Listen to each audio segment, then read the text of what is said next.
welcome. Today we're going to be talking about students, children, and motivation.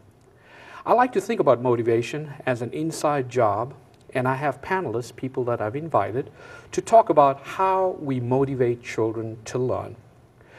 But let me start out by the outset and talk a little bit about what's going on in the education field. I want you to know that today we have 1 out of 4 students who actually do not graduate, choose to drop out of school in America. And it's become a phenomenal issue, and it's an issue we are going to talk about today. A piece of research, did you also know that 500,000 students actually leave school without diplomas, without life skills? And that's increasing every single year. And that study was done in 1993. And also I'd like you to think about this as we watch the show today. Have you ever heard of an unmotivated 4 to 5-year-old? Wow.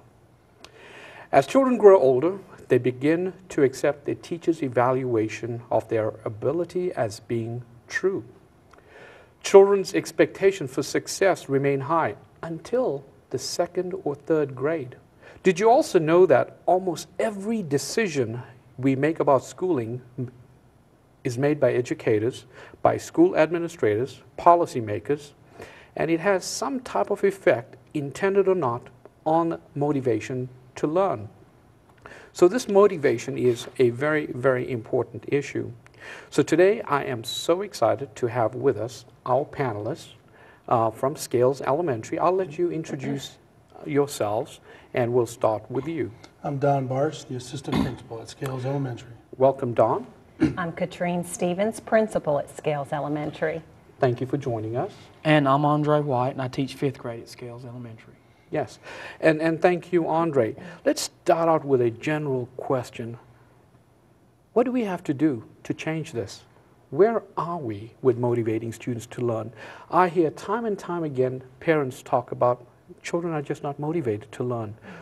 What's going on in our schools today, and what can we do to change this from happening? If anybody would like to jump in. Sure. Motivating students at the school level begins with celebrations. I know at Scales, and we can speak a lot to this, we do a lot to motivate and celebrate students. We have Shining Stars that we do weekly, and what we do there is acknowledge a student for effort or citizenship or academic successes, and those are televised. Students are celebrated that way with a little treasure that they get along with that certificate that the classroom teacher actually completes on every child. We have our science kids where we are really motivating students in the area of science. Mr. White actually happens to be working very closely with that program. It's a weekly television show where our students, we have 2 science kids who are leading science experiments and posing questions. Questions are asked from students in grades K through 2 and then 3rd through 6th. There is a winner selected, and they join me the following morning to reveal the correct answer and be honored for their magnificence in science, and they get a magnifying glass. So there's so much that you can do, but it really begins with celebrations. It does. And I think just to add to that a lot, I think, you know, with the changing times, we're competing as classroom teachers. We're competing against video games. We're competing against computers. So although technology helps us in a way, it also kind of hinders us in a way as well. And so we have to do more creative things, because a lot of the kids now, they use computers for different things. A lot of the videos, everything, you're playing other people on the computers. And so one of the things that I do, as well as several others at Scales, is we have characters.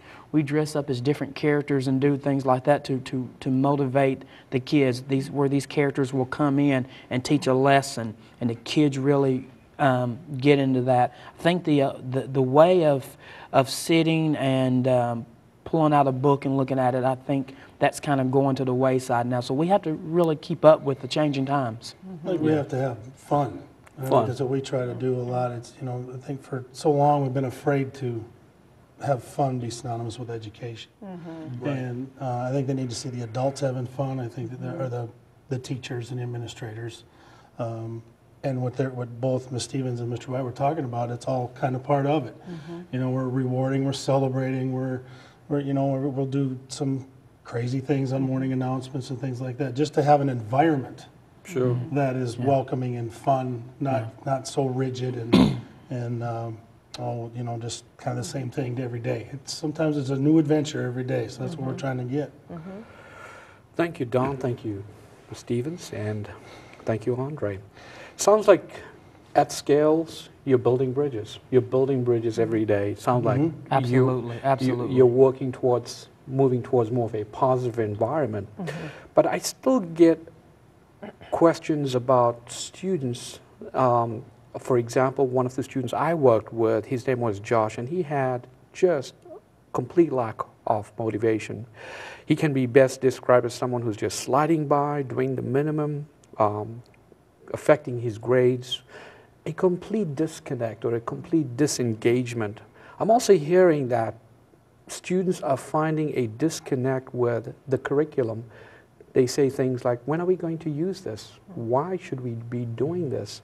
How do you balance the fact that we have math, we have science concepts, we have a curriculum to cover, and how do you do this with having, as Don says, the fun factor, and having, you talk about, Andre, about bringing it to life, and at the same time, and teachers just don't have enough time in the day to do all of this stuff. So I'm looking at this from all multiple perspectives. How would you comment on that? Hands-on is pivotal to learning and making learning real and relevant for children. So taking the time to create those lessons where children are directly involved, involving emotions within lessons, making that connect for students helps for them to retain learning and have a personal investment and interest in learning. I think as a teacher also, I've been teaching for 12 years, and I've seen a change in that period of time where it seems like every year we as teachers will take on a different role.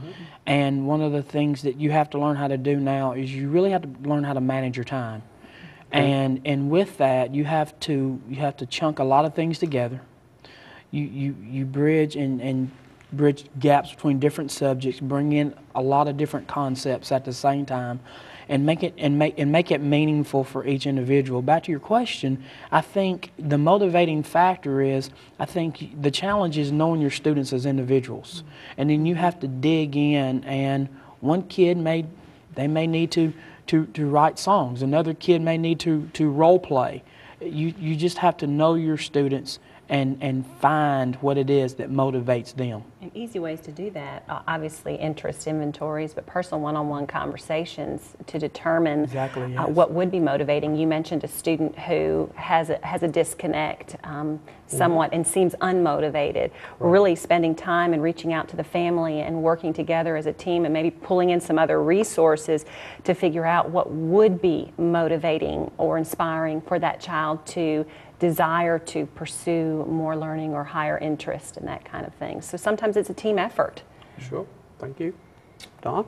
Well, it's like Mr. White was talking about. You gotta get with those children and figure out what kind of works for them. And even Mr. White getting into his science, I'm not exactly sure what he calls himself when he gets into it, but Mr. anyway, Smooth, Mr. Smooth, Dr. White. Okay, there you go. Different aliases. Well, he puts on his science coat and he goes the whole 9 yards with it. And even when I come in the room, I know he's teaching science. And it works, and that's effective. But back to what like in your case, we talked about the student Josh. Somehow we can figure out what works for him, and he might have to be in charge of a little bit of it. He might need to be taught how to communicate with that teacher and work with the teacher and say, hey, what works, Josh? What do you like?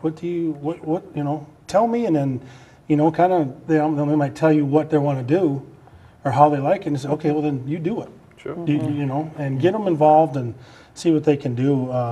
It's amazing. Sometimes those ones that we think are the most unmotivated or not really into it or way into it and really excited about getting involved in that way. figuring out how a child can demonstrate learning is important, and that brings in that interest. If a child has an ability to build and create, that may be the best way for them to demonstrate learning within the classroom setting, or as you said, writing a song or a play.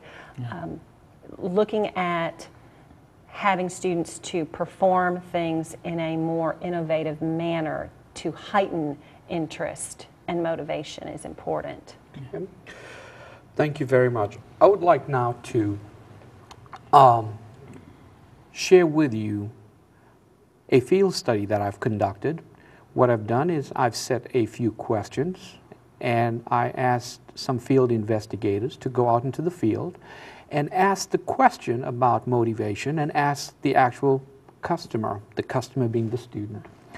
And what I'm going to play for you, panelists, are some segments exactly in their own words. Let's watch, and I'd like you to respond to it.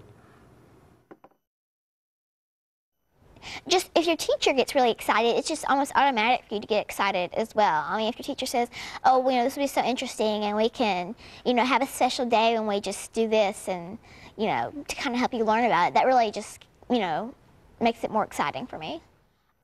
I think sometimes getting good grades can really give you the extra push, and sometimes I think a lot of hands-on work will actually help just to get you motivated to do stuff. Helping teachers get interested in stuff and kids get interested in things really helps you a lot. Sometimes if your teacher is more understanding, then a lot of times it helps you to kind of, written work, actually, doing a lot of written, just long lengthy study sessions really just makes me just kind of bored with my work. Hands-on stuff, a lot more hands-on, really like activities to where you can really see what you're learning as you do it, and it kind of helps you see it better. Maybe a Civil War in class, it would really kind of help just, just do activities that would help you envision yourself as you were in, that time period. Sometimes they don't get a lot of push from their home environment that can also kind of, keep you from learning. Well, sometimes, like, if you're studying your spelling words, for example, you may even having a mock spelling test at home can kind of help. Or if you're doing science, running through some science questions or social studies, things like that. Like I said, a really excited, just happy, motivated teacher, a really understanding teacher who, just sometimes can put herself in the student's shoes or himself. There we go, panelists. Very thorough, our answers there. Yes. She brought out several things we've already talked about. Yeah. She talked about role play and how much that helps her to understand. She talked about celebration. She talked about good grades and that being a motivator. Yes. She talked about performing things differently, maybe. Also, she talked about something that we didn't, and maybe we think that's just an automatic, but having an energetic, excited Yes. teacher. Yeah. And we are hopeful that that's what children see more or most of the time, that they are excited, and that's in facial expressions, voice tone, Right. characterization that they may pick up. And becoming that PlayStation or that Nintendo, starting to... Yeah. Yeah. One of the things that she talked about, and I just found it funny, was that she was really big into being there. As she talked about the Civil War. I have a thing that I do every year, and it's coming up very soon, when we're talking about the Great Depression. We go through and do a soup kitchen. We do a soup line. We talk about the Great Depression. We talk about what it was, the time frame. And I actually take my kids outside. We go outside. We stand in the cold. And we come back in. We have parents who serve us soup and bread, and we go through that experience. And I find every year that at the end of the year, as we're closing things down and we reflect on what they liked about the year, what they really remember and took from the year, that always comes up. And so, it's true. It's just those hands-on thing, living it, being there, doing it. And it really makes it meaningful for them.